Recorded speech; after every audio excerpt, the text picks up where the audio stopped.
کاشف، یہ ہمارے ہاں نام ہوتا ہے، پورا نام ہے ان کا کاشف ہودا، HODA، کاشف ہے KASHEF، HODA، بنگلہ دیش۔ بنگلہ دیش سے تو میرے سامنے سوال تو پہلی بار آیا ہے، تو بھائی آپ کو سلام۔ اور اگر نمسکار بنتا ہے تو وہ سوال یہ ہے کہ ہندوستان، پاکستان اور بنگلہ دیش تعلقات کے تناظر میں بھارتیوں کے مہا بھارت کے نظریے کو کس نظر سے دیکھتے ہیں؟ ان تینوں ملکوں کے لوگوں کی ہسٹری تو ایک ہی ہے۔ تو کاشف صاحب اس سے تھوڑا آگے نہ چلیں، اس دھرتی کی ہسٹری ایک ہے، اور یہ اسپیشی جسے ہم انسان کہتے ہیں اس کی بھی ہسٹری ایک ہی ہے۔ میں نے نہیں آج تک سنا کہ کسی بھی انسان کی رگوں میں دوڑتے ہوئے خون کا رنگ پیلا ہے یا سفید ہے یا نیلا ہے، یعنی سرخ ہی ہوتا ہے۔ بلڈ گروپس بھی کو ظاہر ہے، درجنوں یا بیسیوں یا سینکڑوں یا ہزاروں تو نہیں ہیں۔ جتنے ہیں، آپ زیادہ پڑھے لکھے ہیں، آپ کو بہتر پتا ہوگا، میرا میڈیکل سائنس کے ساتھ لینا دینا نہیں ہے، مجھے نہیں پتا۔ وہی ہے، وہی دو آنکھیں ہیں، وہی دل ہے، وہی محبت ہے، وہی نفرت ہے، وہی غصہ ہے، وہی بھوک ہے، وہی غربت ہے، وہی جہالت ہے۔ تو یہ سب کیا ہے؟ مہا بھارت، میں کہتا ہوں مہا دھرتی، مہا پرش، اشرف المخلوقات ہم اسے کہتے ہیں، کہ رب العالمین نے جو اربوں خربوں کے حساب سے بیکٹیریا بھی ڈالے، تو پتہ نہیں، مجھے تو باغ ہند سے نہیں آتے، تو وہ تو بات آگے نکل جائے گی۔ ہمارے درمیان کیا کچھ ہے؟ کوئی بندہ ایسا ہے جو کبھی کسی ناریل کے درخت پہ اگا ہو؟ مرتے ہیں تو کیا ہوتا ہے؟ کچھ ہیں جو جلا دیے جاتے ہیں، کچھ ہیں جو مٹی میں دبا دیے جاتے ہیں، کچھ ہیں جو پرندوں کو کھلا دیے جاتے ہیں۔ یہ ہمارے جو پارسی بھائی ہیں وہ ٹاور آف سائلنس کہتے ہیں، وہاں وہ چیل کبے خاک ہو جاتے ہیں، تو دبا دیے گئے، جلا دیے گئے، یا پرندوں کو کھلا دیے گئے۔ یعنی آغاز بھی وہی ہے، انجام بھی وہی ہے، ماں کی اپنے بچے کے لیے تڑپ بھی وہی ہے، بچے کے اندر ماں باپ کے لیے، اپنوں کے لیے وہ کشش بھی وہی ہے۔ پھر جہاں بندہ اگتا ہے، جہاں پیدا ہوتا ہے، پروان چڑھتا ہے، اس کے ساتھ ایک خاص طرح کی کمٹمنٹ ہوتی ہے جو at the cost of humanity نہیں ہونی چاہیے۔ کیونکہ یہ بھارت، یہ پاکستان، یہ امریکہ، یہ یورپ، یا یہ کینیڈا، یہ اللہ پاک نے نہیں بنائے، ہمارے رب نے دھرتی بنائی، دس پلانٹ کالڈ ارتھ۔ یہ میرے آپ کے کارنامے ہیں۔ وہ اس ذات نے تو بندہ بنایا ہے اشرف المخلوقات کی شکل میں، پہچان کے لیے شاید زمانے اور دے دی، رنگ اور دے دی، کوئی کالا ہے، کوئی پیلا ہے، کوئی بھورا ہے، کوئی چٹا ہے، باقی کیا ہے؟ وہی خواب ہے ہر انسان کا۔ Human nature is the same every where and it will remain the same and it always was the same. کیا ہے؟ ہماری ایک شاعرہ کا بڑا خوبصورت ہے، مرحومہ سارا شگفتہ، میری دوست تھی وہ، انہوں نے کہا کہ میں مسجد جاتی ہوں تو مندر روٹ جاتا ہے، مطلب مندر جائے گی تو گردوارہ روٹ جائے گا، گردوارے جائے گی تو چرچ روٹ جائے گا۔ کیا ہے یہ؟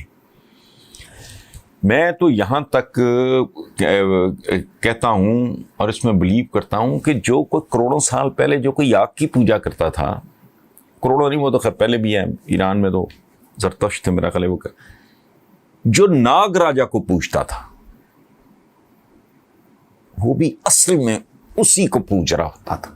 عقل محدود تھی، جیسے جیسے بڑھتی جاتی ہے آپ ریالٹی کے قریب تر جاتے، آپ اس کے قریب تر ہوتے جاتے ہو۔ جیسے ہمارے ایک شاعر مظفر وارسی صاحب مرحوم، کمال کا ایک مصرع، کوئی تو ہے جو نظام ہستی چلا رہا ہے، وہی خدا ہے۔ اصل میں تو ہر بندہ پوجا اسی کی کر رہا ہوتا ہے، پرستش اسی کی ہو رہی ہوتی ہے، اور وہ کہتے ہیں نا کہ جیسا گمان کیا وہ ویسا ہی ہے جیسا تم نے گمان کر لیا۔ اب یہ کہ تلواریں سونت لو آپ، میں پول کر کے ہم 5 7 10 دوست بیٹھے ہوں، ہم کہیں اس پہ جھگڑا کر لیں، اور کوئی سیانا آ کے بتایا بے وقوفو تم 10 کے 10 ایک ہی بات، تم چائنیز میں انگور مانگ رہے ہو، تم عربک میں، تم فارسی میں انب کہہ رہے ہو، تم اردو میں انگور کہہ رہے ہو، تم انگریزی میں گریپس کہہ رہے ہو، تم ڈچ میں یہ کہہ رہے ہو، تو اسپینش میں یہ کہہ رہے ہو، کولگیٹ ہے اس کا مطلب موت ہے، وہاں بکتی نہیں وہ۔ کہانی یہ کی ہے، ایک منزل پہ پہنچنے کے لیے لا تعداد رستے ہوتے ہیں۔ یہ پتہ نہیں 1.5-2 کروڑ کا شہر ہے لاہور جس میں بیٹھا ہوں، یعنی میں اگر ایئرپورٹ جاؤں اور یہ نوجوان جو کیمرے کے پیچھے کھڑا ہے، اور ابھی میں نے جس بچے کو بیل ہونے میں اپنا فون تھمایا ہے، ہم بھی یہاں سے نکلے ایئرپورٹ جانے کے لیے تو ہمارے راستے مختلف ہوں گے۔ یہ یہاں سے نکلے گا، میں یہاں سے نکلوں گا، وہ وہاں سے نکلے گا، پھر سیڑھیاں آگے، پھر اپنی اپنی ٹرانسپورٹ ہے۔ یعنی 1.25 کروڑ میں شہر میں سے اگر سارے کے سارے ایئرپورٹ جائیں گے تو رستہ پھر بھی ایگزیکٹلی ایک نہیں ہو سکتا، کیونکہ میرے پاؤں پہ پاؤں تو کوئی نہیں رکھے گا نا۔ اس لیے بنیادی طور پہ جو بات آپ نے کی ہے کہ ہسٹری ایک ہے، تو اس پہ تو انسان کی ہسٹری ایک ہے، ابن آدم ہے، سارے ایک ہی کی تخلیق ہے، ایک ہی کی اولاد ہیں۔ لیکن چلتے چلتے میں ایک چھوٹی سی بات عرض کر دوں کہ انسان بیسیکلی انسان ہے، اس کے بعد جو کچھ ہے وہ بعد میں ہے، لیکن سیاستدان اگر شیطان بننے کی ٹھان لے تو پھر اللہ کی پناہ۔ بالخصوص وہ قومیں جو ان گھڑ ہوتی ہیں، ان پڑھ ہوتی ہیں، یا ان میں لٹریسی کا وہ ٹھیک نہیں، میجورٹی بیچاری کو پتہ ہی نہیں ہوتا صحیح کیا ہے غلط کیا ہے، چونکہ اس کی وجہ ہے کہ جہالت کی پہلی پیداوار، جہالت کی پہلی اولاد جذباتیت ہے، لاجک نہیں، ریشنل نہیں، عقل نہیں۔ ٹھیک ہے، تو باقی یہ جو ہٹلر نے کیا، ہٹلر میں چند خوبصورتیاں تھیں مجھے، لیکن اس کی صفاقی میں سوچتا ہوں کہ پروردگار یہ تو پتہ نہیں کیسا کب اور کیسے وہ آدمی سوچتا ہوگا کہ دنیا کو پاک کر دو، کس کے؟ یہودیوں کے وجود سے۔ بھائی ہمارے بھی بڑے وہ گلے شکوے شکایت ہوں گے، لیکن میں تو اس کا تصور بھی نہیں کر سکتا۔ مجھے تو یہ رویہ ایسا لگتا ہے، یہ جو چلتا ہے، آپ نے بھی دیکھا ہوگا، یہ پتہ نہیں جنگلی جانوروں کے بارے میں ایک ویسٹ کا کوئی ہے چینل، مجھے نام نہیں یاد آ رہا، اس میں نے ایک بار دیکھا کہ ایک ہرن زندہ ہے، اور وہ زندہ ہے اور وہ سانس لے رہا ہے اور وہ پین میں ہے، اور شیر نے اس کو جھپٹ کے اس کو پکڑا ہے اور اس کو کھانا شروع کر دی ہے۔ وہ اس کو اس کی پشت کی طرف سے، ران کی طرف سے وہ کھانا شروع کرتا ہے۔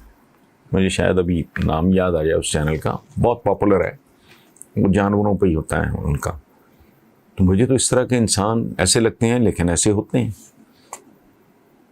وہ اتنی خوفناک خونی تحریکیں انسانوں کے اندر آئی ہیں، سو ان سے بچنا چاہیے۔ لیکن ہمارا قرآن ایک وزڈم ہے، بے شک انسان خسارے میں ہے،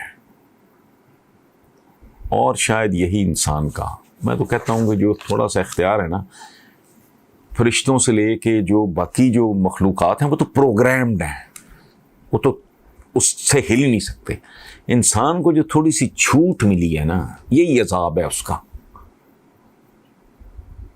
یہ جو تھوڑی چھوٹ اس کو ملی ہے، تھوڑا سا اختیار ملا ہے، یہی اس کا امتحان ہے، یہی شاید اس کا انعام بھی ہے کہ بھی تجھے کم از کم تھوڑا اختیار ہے۔ تو بہرحال باقی پھر صحیح بات ہو گیا۔ Thank you very much.